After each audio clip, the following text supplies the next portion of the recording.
Claude Opus 5.0 output tokens cost 4 times more than Grok 4.5. That's $25 per $1 million tokens versus $6. And that gap alone could flip which model you pick, because Grok 4.5 also clocks in at roughly 90 tokens per second, while Claude hasn't even published its baseline speed. Both models dropped recently, and everyone's asking which one to actually pay for. So I'm comparing Grok 4.5 versus as Claude Opus 5 across 5 real tests. Speed, context, coding, pricing, and factual accuracy, pulling from 12 verified sources with no vendor money and no spin. Honestly, I went in expecting a pretty clear winner on cost, but what I found in the factual accuracy test kind of flipped the whole picture, and if you're running anything where a confident wrong answer could cost you real money, you'll want to stick around for that one. So who's this actually for? If you're a developer running high-volume API calls, a researcher feeding in massive documents, or just someone trying to figure out which frontier model to subscribe to right now, this is for you, because pick wrong and you're either burning cash on output tokens or hitting a context ceiling at the worst possible moment. Test 1. Real-time information and reasoning speed.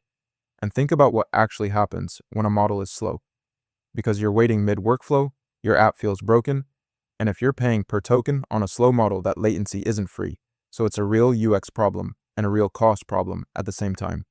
Alright, so what I found here is pretty interesting. A community blog test clocked Grok 4.5 at roughly 90 tokens per second. Claude Opus 5 has a fast mode that's supposedly 2.5x its default speed, but the baseline number?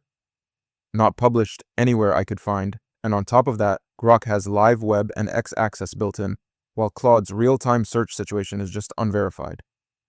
Grok 4.5 takes this one, and I was expecting Claude to at least have some published speed data, but there's nothing to compare it to, and Grok's real-time web search is a concrete, built-in advantage, so that puts Grok 4.5 up 1-0.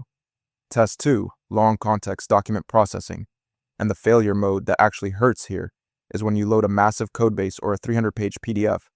The model silently truncates it, and you get an answer based on maybe half your document without even knowing it happened, which is exactly the kind of thing that wastes hours. So I looked at the published specs on both sides, and the gap is really clear. Claude Opus 5 gives you a 1 million token context window with a confirmed 128K output max, while Grok 4.5 comes in at 500K tokens, which is still huge, but it doesn't publish its output cap at all, and that's not a small detail because you need to know how much it can actually return in one shot. Claude Opus 5 wins this one cleanly, and I was expecting a smaller gap, but double the context window plus a guaranteed 128K output ceiling is a pretty big deal for anyone doing serious document work, so that ties things up, 1 each. Test 3. Coding accuracy and multi-language support. And when a model gets code wrong, it doesn't fail quietly. It ships a bug, breaks a build, or wastes a senior dev's afternoon on a review that should have been caught earlier. And if it's confidently wrong, that's even worse, because you might not catch it until production. Okay, so what surprised me here is how little direct data actually exists. Grok 4.5 has a vendor-reported SWE Bench Pro score of 64.7% and explicitly lists Rust, C++, Python, and modern JS support, while Claude Opus 5 has a blog test showing 39.3% actionable code review precision, but wasn't tested on SWE Bench at all, so these are totally different benchmarks, and you should take this with a grain of salt. Grok 4.5 edges this one out, mostly on documented multi-language support and a vendor SWE score that at least exists, because Claude Opus 5 just doesn't have a comparable number on the board, and that puts Grok 4.5 ahead 2-1. Test 4. Cost per token and subscription pricing, and this is the one that sneaks up on you because you build a prototype, it works great, you scale it up, and suddenly your API bill is 5 times what you budgeted, especially on output tokens, which is where the real spend is, and most people don't check that number before they commit. So I pulled the published API pricing, and the gap is pretty wild. Grok 4.5 is $2 per million input tokens. Claude Opus 5 is $5. So that's 2.5x on input alone, but output is where it really opens up at $6 for Grok versus $25 for Claude, and the one place they actually tie is cached input, both at 0.50 per million tokens. Now, one thing worth flagging before we call this. If you're on Claude's fast mode, the price jumps to $10 input and $50 output per million tokens, which makes the gap even bigger. But Claude's subscription pricing is still a black box. So if you're comparing subscription plans rather than raw API calls, you can't really do a clean apples to apples there. Grok 4.5 wins this one, and it's not close. 4 times cheaper on output, and Grok also has a clear $30 a month Super Grok subscription, while Claude's plan pricing just isn't published anywhere, so that moves the score to 3 for Grok 4.5, 1 for Claude Opus 5. Test 5, factual accuracy and hallucination, and this one matters more than people give it credit for because a model that's wrong but uncertain is just annoying. But a model that's wrong and totally confident is actually dangerous, because you might ship that answer, send that email, or make that decision before you ever think to double check it. What surprised me here is the nuance.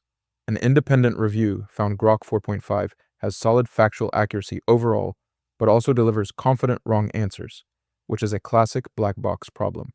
While Claude Opus 5 is described as much stronger at verifying its own work, and on ARC-AGI 3 scored 3 times the next best model. Though that's a vendor claim, so I'd take it with a grain of salt. Claude Opus 5 takes this test, and I went in thinking Grok's accuracy numbers were good enough, but the self-verification loop and that ARC-AGI gap really do matter when the stakes are high because a confident wrong answer is worse than an uncertain one, and that closes it to 3 for Grok 4.5, 2 for Claude Opus 5. So here's where Grok 4.5 clearly wins.